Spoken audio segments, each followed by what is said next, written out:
So good morning everyone. तो बिल्कुल आज अपना तो बिल्कुल शुरू करते हैं। तो ये हम लोग पहचानने सीख गए थे, सब्जेक्ट पहचानने सीख गए थे, सीखे थे कि नहीं? तो सब्जेक्ट के रिलेटेड तीन चार बातें याद करते हैं। तो पहला सब्जेक्ट का डेफिनेशन क्या हो जाएगा? सब्जेक्ट इज इक्वल टू क्या? आंसर आना चाहिए, सब पढ़ चुके हम लोग, जिसके बारे में बात हो। और वर्ब के पहले आता है, ठीक है। और सब्जेक्ट बनने का काम कौन कौन करेगा? नाउन और प्रोनाउन। वेरी गुड, ठीक है। इतना दूर हम लोग पढ़ चुके थे। उसके बाद हम लोग पहचान में लिए थे सब्जेक्ट कैसे होता है। आज वर्ब सीखेंगे, ऑब्जेक्ट सीखेंगे और सब्जेक्ट कॉम्प्लीमेंट सीखेंगे। तो वर्ब मतलब क्या होता है? Verb is equal to action words, ठीक है। बहुत बढ़िया। और ये स्टेट भी बताता है। तो वर्ब दो टाइप्स के होते हैं, आज अपने को ध्यान रखना है। तो क्या क्या होता है? पहला एच वी। मैं एच वी किसको लिखूंगा? तो हेल्पिंग वर्ब को। और इसका दूसरा होता है मेन वर्ब। तो हेल्पिंग वर्ब और मेन वर्ब, ये जो मेन वर्ब होता है यही असली एक्शन वर्ड होता है, जो हम लोग बोलते हैं यही एक्शन वर्ड वाला यही होता है, ठीक है। तो वर्ब के दो टाइप्स होते हैं, हेल्पिंग वर्ब होता है, मेन वर्ब होता है। हेल्पिंग वर्ब को आप ऑक्सिलरी वर्ब भी बोल सकते हो, बहुत सारे बुक में ऐसे भी लिखा रहता है, ठीक है। अब हेल्पिंग वर्ब के भी दो कैटेगरी में इसको डिवाइड किया गया है, एक प्राइमरी हेल्पिंग वर्ब और दूसरा मॉडल्स। तो जितना भी मॉडल्स देखते हो ये सब सारा हेल्पिंग वर्ब ही होता है, ठीक है। तो कॉपी निकालिए, जैसे जैसे मैं लिख रहा हूँ ऐसे ऐसे लिखना शुरू कीजिए। तो ऐसा वर्ब लिखिए, दो पार्ट्स में डिवाइड होता है, हेल्पिंग वर्ब और मेन वर्ब। हेल्पिंग वर्ब के अंदर दो टाइप्स, प्राइमरी और मॉडल्स। मेन वर्ब के दो टाइप्स, फाइनाइट और नॉन फाइनाइट। इसके बाद मैं जैसे जैसे बोल रहा हूँ बस समझते जाना। जो जो लिख लिए इसको याद कीजिए, बहुत काम की चीज़ है। ये मेन यहाँ है बी का फॉर्म। तो बी का फॉर्म का 5 फॉर्म चलता है, ठीक है। वैसे ही हैव का फॉर्म का 5 फॉर्म चलता है, वैसे ही डू का फॉर्म का 5 फॉर्म चलता है। तो आपको ऐसे याद रखना है, बी हैव डू, ऐसे याद रख लो, ठीक है। Be have do. तो बी का फॉर्म का 5, इसका 5, इसका 5। तो ये सब जहाँ भी आपको देखेगा आपको समझ जाना है, ये सब हेल्पिंग वर्ब है। तो बचपन से हम लोग ये सब पढ़ते आ रहे हैं, ठीक है, लेकिन ये सब नहीं पढ़ रहे। तो अब हम लोग को कंपटीशन में ये सब भी पढ़ना पड़ेगा, और ये सब एडवांस वर्ब होता है।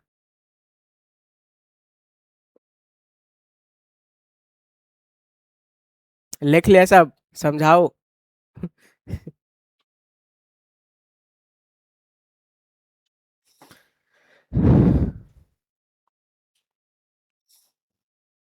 याद करना शुरू के जहाँ से, जैसे बी एम आर पहला फॉर्म हो गया, ठीक है।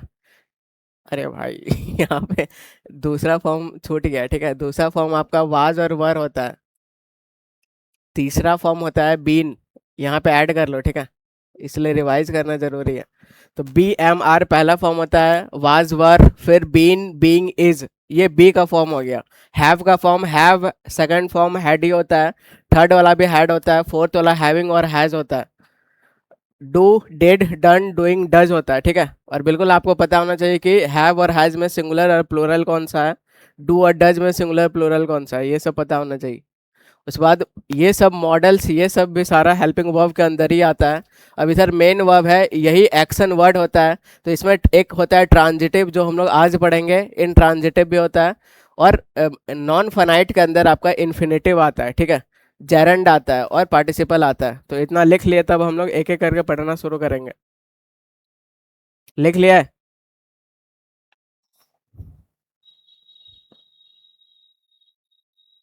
अब अगर आप कोई भी चीज को वर्ब बोलोगे, कोई भी चीज को एक्शन वर्ड बोलोगे, तो वो इन 5 फॉर्म्स के अंदर आएगा, ठीक है। तो पहला फॉर्म होता है आपका बेस फॉर्म। और ये जो पहला फॉर्म आता होता है, ये पहले से क्या होता है? प्लूरल होता है। वर्ब का सेकंड फॉर्म को हम लोग पास्ट फॉर्म बोलते हैं, थर्ड फॉर्म को पास्ट पार्टिसिपल बोलते हैं, फोर्थ फॉर्म आईएनजी वाला फॉर्म को प्रेजेंट पार्टिसिपल बोलते हैं, और लास्ट वाला फॉर्म जिसमें एस और यस लगता है वो भी बेस फॉर्म ही होता है, लेकिन वो बस सिंगुलर होता है, ठीक है। और पहला वाला फॉर्म भी बेस फॉर्म होता है, लेकिन वो बस प्लूरल होता है। तो ये जानना है। तो ये सब नाम ज़्यादा इंपॉर्टेंट नहीं है, बस आप जानो कि अगर कोई भी चीज़ को वर्ब बोल दोगे तो उसका 5 फॉर्म होगा। कोई टीचर 3 ही पढ़ाएगा, कोई 4 पढ़ाएगा, लेकिन टोटल कितना होता है? 5 होता है, ठीक है। हेल्पिंग वर्ब का भी, मेन वर्ब का भी। तो पूरा सीखो, जहाँ से भी सीखो।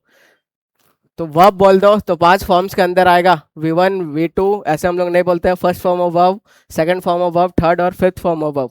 ये बस याद रखना है कि जो फिफ्थ फॉर्म होता है सिंगुलर होता है, और जो पहला फॉर्म होता है वो हमेशा वर्ब जो है प्लूरल होता है।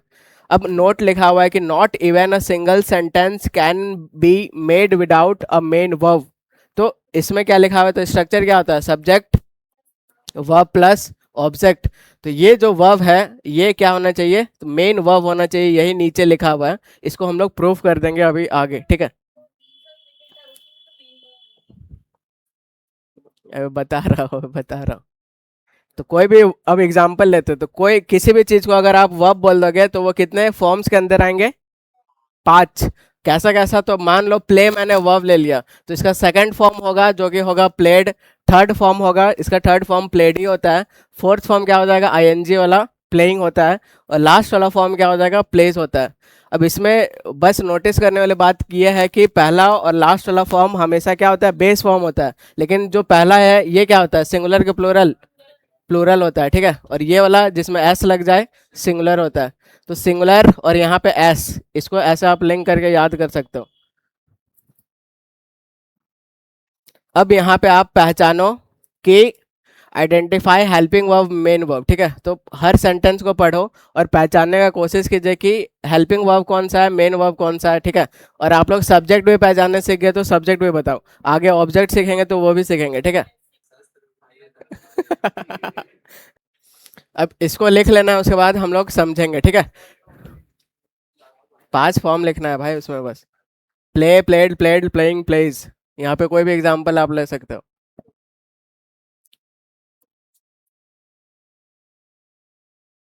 अब इसको लिखिए और बीच में एक लाइन लिखेगा, ठीक है, क्योंकि यहाँ पे हम लोग ऐसे लिखेंगे, सब्जेक्ट वर्ब ऐसे लिखेंगे, तो बीच में एक लाइन छोड़ना है। किशोर बताइए।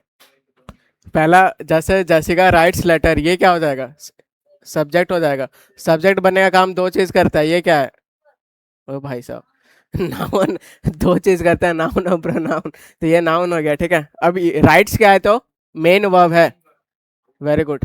और यहाँ पे सी प्लेड बैडमिंटन, यहाँ पे मेन वर्ब क्या है, प्लेड, ठीक है। और ये I am going to Kashmir, यहाँ पे क्या क्या है, ये हेल्पिंग वर्ब अभी हम लोग पढ़े थे, वो वाला लिस्ट में था, ये आपका मेन वर्ब है, ठीक है। और he is going to Kashmir, यहाँ पे हेल्पिंग वर्ब है, मेन वर्ब है, ठीक है। और लास्ट वाला, they have gone to Kashmir, helping verb, ये आपका मेन वर्ब। अगर आप मेन वर्ब बोलोगे तो वो 5 फॉर्म में से कोई एक फॉर्म में आएगा, तो पहला कौन सा फॉर्म में, 1 2 3 कौन सा, 5 में, ठीक है। एस और यस वाला फिफ्थ फॉर्म ऑफ वर्ब होता है। सी प्लेड बैडमिंटन कौन सा फॉर्म है, सेकंड है, ठीक है। तो अब मैं आपसे पूछ रहा हूँ कि प्ले का फिफ्थ फॉर्म अगर आप ऑब्जर्व करेंगे तो पहला फॉर्म प्ले है, फिर प्लेड है, फिर प्लेड है, प्लेइंग प्लेस है, तो आप इसको थर्ड फॉर्म क्यों नहीं बोल रहे हो, वेरी गुड। हाँ, गजब कंसेप्चुअली, गजब क्लियर हो, बहुत बढ़िया, ठीक है। तो इसको याद रखना है, जो जो बताया ए टू जेड याद रखना है। तो मैंने बोला सब्जेक्ट के बाद आप सेकंड फॉर्म ही लिख सकते हो, अगर आप थर्ड फॉर्म लिखोगे तो उसको हैज हैव का जरूरत पड़ता है, या फिर कोई भी हेल्पिंग वर्ब का जरूरत पड़ता है, ठीक है। तो यहाँ तो हेल्पिंग वर्ब है नहीं, तो इसको आप क्या मानोगे, सेकंड ही फॉर्म मानोगे। I am going to Kashmir, इसको मेन वर्ब बोल दे, कौन सा फॉर्म है, फोर्थ, तो ये भी आपको पता होना चाहिए। ही इज गोइंग, फोर्थ फॉर्म, ठीक है। अब लास्ट वाला क्या हो जाएगा, दे हैव गॉन, तो गो, वेंट, गॉन, ठीक है, सेकंड थर्ड फॉर्म। तो यहाँ आपका गो है, फिर बीच में वेंट कर दे रहा है, फिर गॉन गोइंग गोज कर दे रहा है। तो इसको अंग्रेज बहुत मजाक उड़ाया जाता है कि यहाँ गो के बाद कहाँ से वेंट को साथ दिया, कोई मतलब नहीं है, ठीक है, कुछ भी बना के गया है सब। इसको लिख लिया, सही लिख लीजिए। बाकी आप लोग वर्ब के पहले का सारा कॉन्सेप्ट क्लियर है, सब्जेक्ट क्या है। अब सब्जेक्ट बता दीजिए, सी क्या है, सब्जेक्ट, और नाउन के प्रोनाउन, तो प्रोनाउन, वेरी गुड, ठीक है। आई क्या है, सब्जेक्ट प्रोनाउन, ही क्या है, तो सब्जेक्ट है प्रोनाउन है, दे क्या है, तो सब्जेक्ट है प्रोनाउन है। अब यहाँ का स्टोरी आप सीख जाओगे तो बिल्कुल आप सेंटेंस को तोड़ना सीख जाओगे, ठीक है। आधा बिल्कुल क्लियर है, जल्दी से लिखिए इसको, फिर हम लोग आगे बढ़ते हैं। लिख लिया सब, फोटो खींच रही है, क्या चाह रही हो इतना धीरे के बाद भी। अब इधर खतरनाक समझना है, ठीक है। तो मैंने लास्ट सेंटेंस में आपको बताया था, नोट में लिखवाया था कि not even a single sentence can be made without a main verb, ठीक है, ये बताया था। अब ये 6 का 6 सेंटेंस पढ़िए और बताइए कि सही है कि गलत है। 6 का 6 सेंटेंस, 1 2 3, 1 2 3, ये सब, ठीक है। बस ये ऑब्जर्व करना है कि सब्जेक्ट वर्ब और ऑब्जेक्ट होना चाहिए, और ये जो वर्ब होना चाहिए क्या होना चाहिए, मेन वर्ब होना चाहिए, बस ये कंडीशन है। और आप बताओ कि सेंटेंस सही है कि गलत है। आई एम अ टीचर सही कि गलत है। She was a singer, she has a beautiful car. I am teaching, she was singing, she has eaten food. बताइए कि सही कि गलत है, ठीक है। बस इस बात का ध्यान रखना है कि ये जो वर्ब होना चाहिए ये मेन वर्ब होना चाहिए। बताइए जल्दी। जैसे आई एम अ टीचर, तो आई सब्जेक्ट हो गया, एम क्या हो गया, वर्ब हो गया, वो भी हेल्पिंग वर्ब हो गया, ठीक है।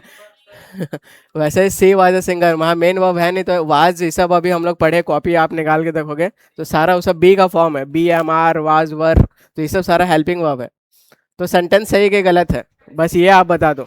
क्या आशीष, विराज, सही कि, तो फिर सही कैसे हो गया, क्योंकि मेन वर्ब होना चाहिए लेकिन वहाँ मेन वर्ब तो है नहीं, है हेल्पिंग वर्ब, तो सही कैसे हो गया। मेरा दूसरा क्वेश्चन ये आपसे, मेन वर्ब ही है। मेन वर्ब का, ठीक है। तो अब बिल्कुल हम लोग ये कॉन्सेप्ट समझते हैं, क्या कॉन्सेप्ट है।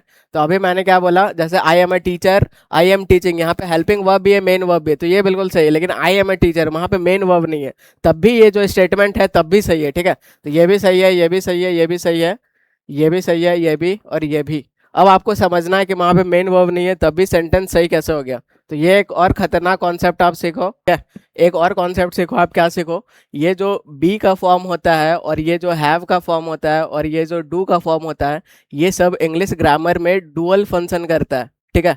डुअल फंक्शन, डुअल मतलब दो दो फंक्शन करता है, ठीक है। कैसे करता है, तो जब मेन वर्ब रहेगा, जैसे जब मेन वर्ब रहेगा तो ये जो ये सब फॉर्म का वर्ब है, ये वो हेल्पिंग वर्ब का काम करने लगेगा। लेकिन जब मेन वर्ब नहीं रहेगा तो यही सब क्या होगा, मेन वर्ब बन जाएगा, ठीक है। ये सब भले हेल्पिंग वर्ब है, लेकिन अगर मेन वर्ब नहीं रहेगा तो ये सब खुद अपना मेन वर्ब का रोल में आ जाता है। तो वही वहाँ पे हो रहा है, आई एम अ टीचर, तो यहाँ पे मेन वर्ब कुछ नहीं, क्योंकि आई सब्जेक्ट है, एम आपका हेल्पिंग वर्ब है, और टीचर ये आपका क्या हो जाएगा, तो ये आपका सब्जेक्ट कॉम्प्लीमेंट है, जो कि हम लोग आगे सीखेंगे, ठीक है।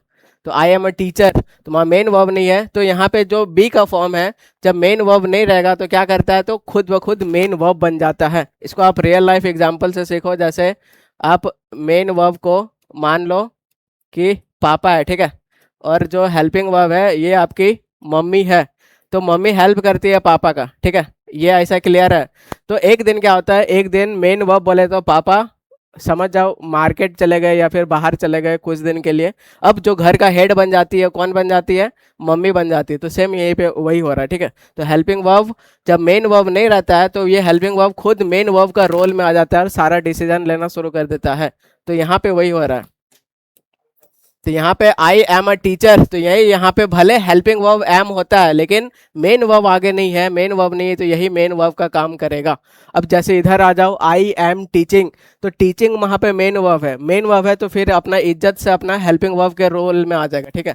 तो ये आपको समझना है, आ रहा है समझ।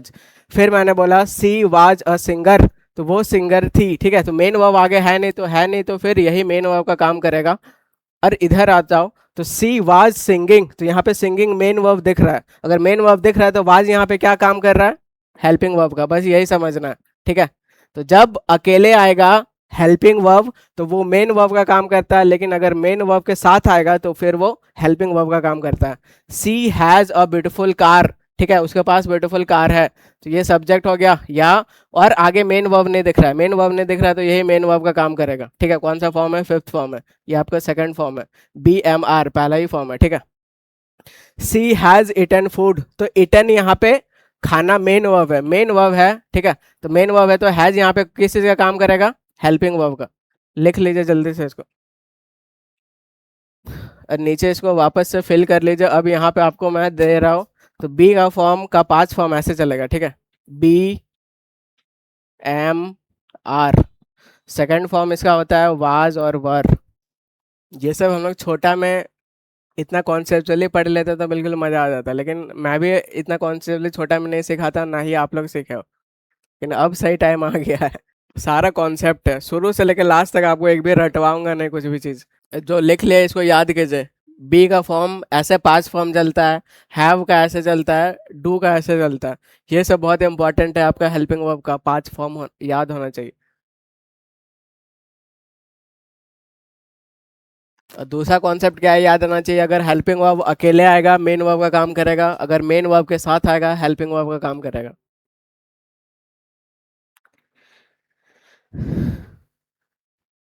याद कीजिए, अब कुछ प्रॉब्लम नहीं होना चाहिए, ठीक है। पहला फॉर्म ऐसे ऐसे ऐसे चलता है।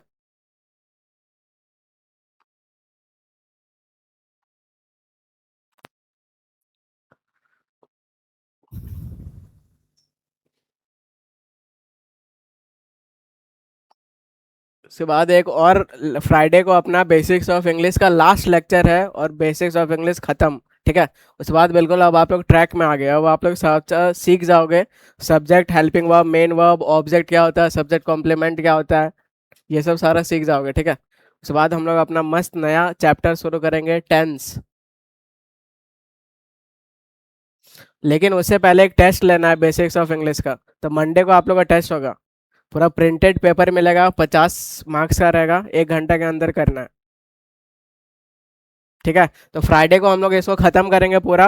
और कुछ भी डाउट वोट है बिल्कुल आप फ्राइडे तक पूछ के खत्म करो, मंडे को हम लोग टेस्ट लेंगे, 2 दिन टाइम मिलेगा आप लोगों को। उसके बाद टेस्ट के बाद फिर उससे पहले नोट्स भी बनाना है, प्रिंटेड पेपर दूंगा।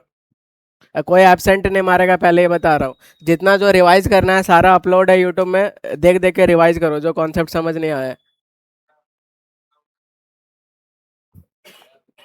मेरा भी। No excuse, either you will get excuse or result, not both. लिख लिया इसको सब।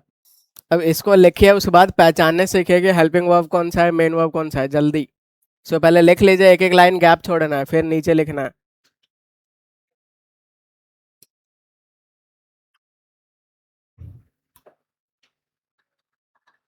बोल रहा आदमी, इतना लिखवाते तो इतना लिखवाते।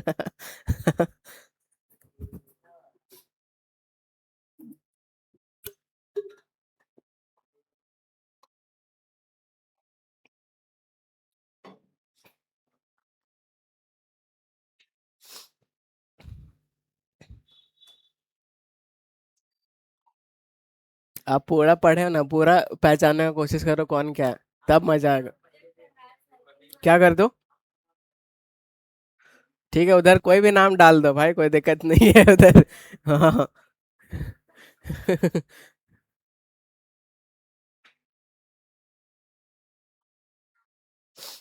क्या Deepak has a strong passion for talking.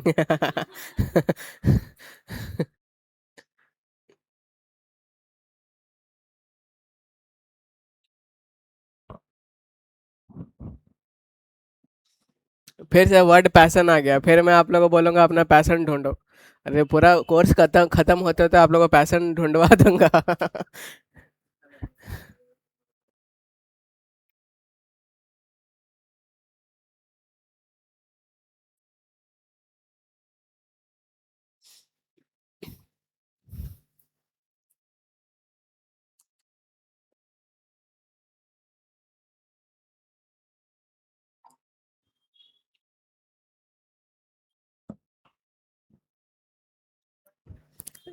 जल्दी से लिखना है, और जो लिख लिया है पहचानना शुरू कीजिए कि सब्जेक्ट क्या है, हेल्पिंग वर्ब क्या है, मेन वर्ब क्या है।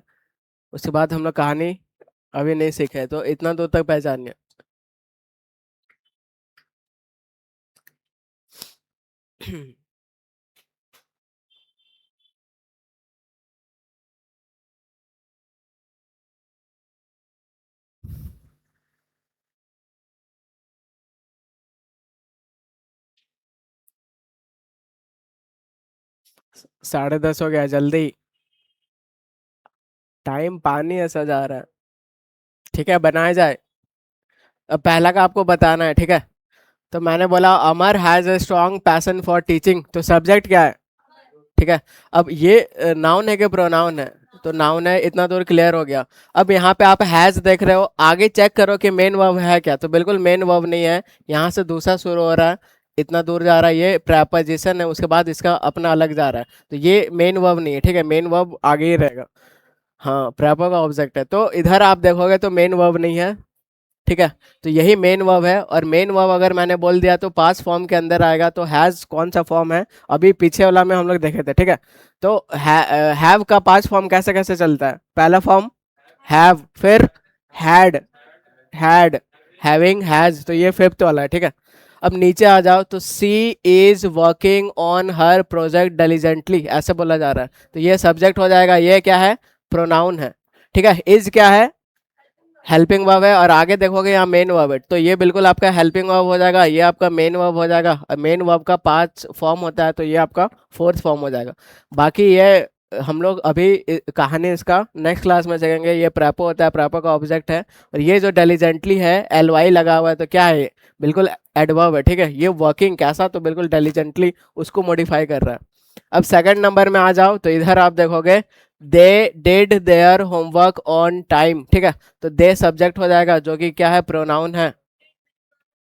डिड यहाँ पे मेन वर्ब हो जाएगा, क्यों, तो आगे मेन वर्ब नहीं दिख रहा, तो यही जो हेल्पिंग वर्ब है यही मेन वर्ब का काम करने लगेगा, तो मेन वर्ब का कौन सा फॉर्म है, डू, डिड, डन, डूइंग, ठीक है।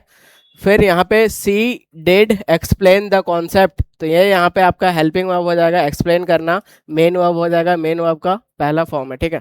तो बिल्कुल सारा क्लियर हो गया। बाकी ये सब हम लोग नेक्स्ट वाला क्लास में बिल्कुल सीख जाएंगे कैसे क्या है। तो ऊपर का आप बता सकते हो कैसे कैसे क्या पार्ट है?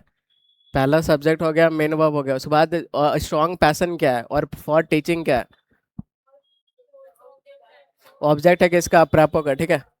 और स्ट्रॉन्ग पैसन में तोड़ो, इसका कैसा है, आर्टिकल है, वो किसके लिए आता है, नाउन के लिए, तो पैसन देखो आई एन बी है, तो ये नाउन है, ठीक है। अब पैसन कैसा है, तो पैसन बिल्कुल आपका स्ट्रांग है, पैसन स्ट्रांग है, तो वो एडजेक्टिव हो जाएगा, समझ आ रहा है, तो ऐसे चलेगा। नीचे कैसा हो जाएगा, क्या,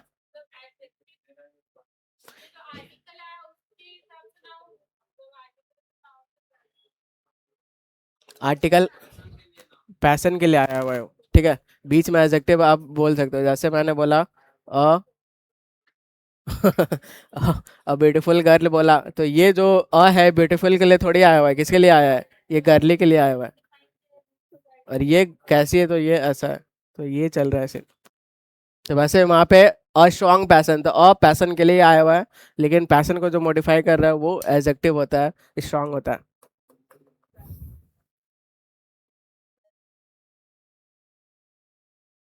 ये देखो सी डिड एक्सप्लेन व्हाट, व्हाट का रिप्लाई मिल रहा है, तो ये ऑब्जेक्ट हो जाएगा।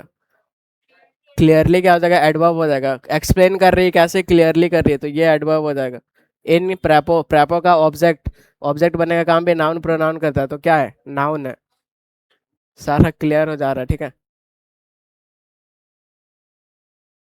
लिख लिया, चेंज करो,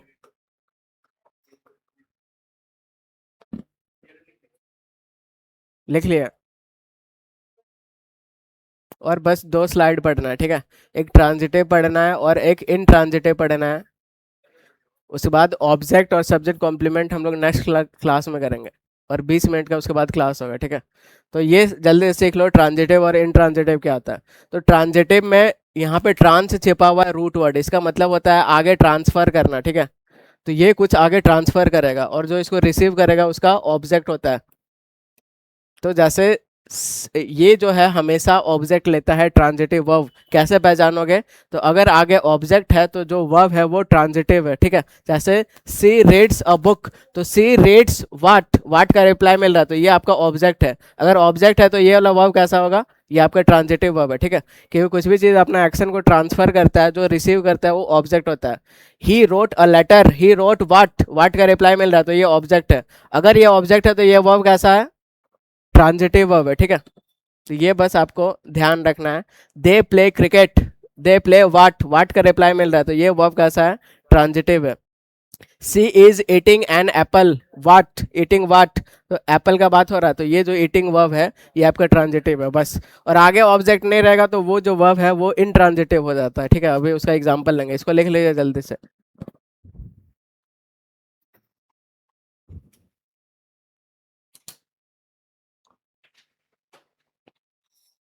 और ऐसा रटने नहीं बैठना है कि कौन सा ट्रांजिटिव होता है कौन सा नहीं, बस आप ऑब्जेक्ट को देख के पहचानना सीखो तो समझ लेते हैं। तो ये इन ट्रांजिटिव वर्ब क्या होता है, जो आगे ट्रांसफर चीज नहीं करेगा तो आगे ऑब्जेक्ट भी नहीं रहेगा, ठीक है। द बेबी क्राइड, तो बेबी रोई, अब रोई तो बस रोई, ठीक है, आगे कुछ ऑब्जेक्ट ऑब्जेक्ट अपने का जरूरत नहीं है, जरूरत नहीं है तो फिर ये जो वर्ब है ये आपका इंट्रांजिटिव है, कोई ऑब्जेक्ट है जरूरत नहीं है।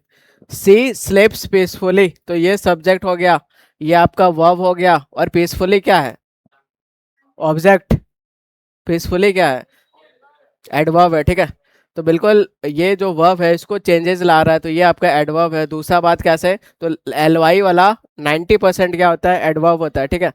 तो सी स्लेप्स पीसफुली, तो ये एडवर्ब है, यहाँ कोई ऑब्जेक्ट का जरूरत नहीं है, तो ये वाला जो वर्ब है ये भी बिल्कुल आपका इंट्रांजिटिव हो जाएगा। तो बस यही कॉन्सेप्ट है और कुछ नहीं है। आज का क्लास खत्म हो गया। तो आज देखो द बेबी क्राइड, तो एक बच्चा रो रहा है, ठीक है।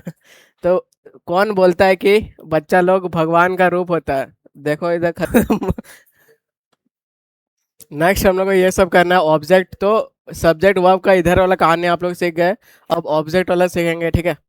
तो बिल्कुल नेक्स्ट क्लास में सारा बेसिक्स खत्म हो जाएगा। उस बाद वर्ब के बाद कभी सब्जेक्ट कॉम्प्लीमेंट भी आता है, कभी ऑब्जेक्ट भी आता है, तो वो हम लोग सीख जाएंगे डिफरेंस करना, ठीक है।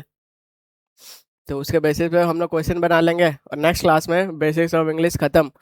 तो बिल्कुल इतना दूर नोट्स बना के रखिए, फिर हम लोग टेस्ट ले लेंगे।